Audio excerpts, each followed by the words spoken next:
Mais quand on regarde, on écoute les deux euh, leaders qui ont vraiment décidé de cette guerre, l'idée, c'était d'éradiquer le système des mollahs en Iran. Deuxièmement, c'était de détruire totalement, ils avaient dit, euh, en tout cas le plan que les Iraniens avaient pour avoir la bombe atomique. Eux-mêmes reconnaissent aujourd'hui que tout ce qui avait été fait par l'uranium enrichi, on ne l'a pas vu. On ne sait même pas où est-ce qu'il est. Et que deuxièmement, ils ont tué l'ayatollah, ils ont tué des chefs de guerre, mais l'armée existe encore. Le système de protection que l'Iran avait mis en place, un système à la fois sophistiqué mais aussi décentralisé, subsiste. Donc on ne peut pas dire que l'Iran a été défaite.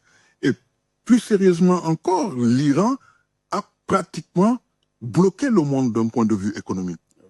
En fait, non seulement en fermant le détroit d'Ormuz, mais aussi en s'attaquant à tous les intérêts occidentaux dans la région, les centrales pétrochimiques, en tout cas bloquer la distribution du gaz pour les compagnies. Et ça, dans le passé, on n'a jamais vu ça.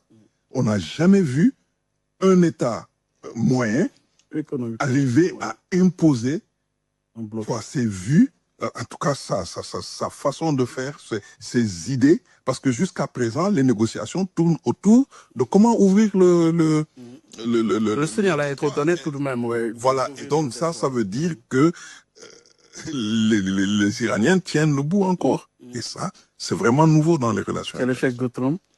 Bien sûr, parce que même quand vous écoutez les commentateurs occidentaux, ils te disent, dès le départ, on ne savait pas ce que c'est le but de cette guerre. Si on prend comme exemple, et là je ne suis pas militaire, je suis à côté de militaires, donc ils peuvent être plus précis que moi, mais si on prend la première guerre comme Saddam Hussein, l'idée c'était pas de défaire Saddam Hussein, c'était de libérer le Koweït et de créer une zone tampon.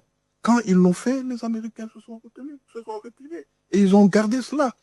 La deuxième fois encore, quand ils sont attaqués à Saddam Hussein, c'était d'éliminer Saddam Hussein et ils ont réussi.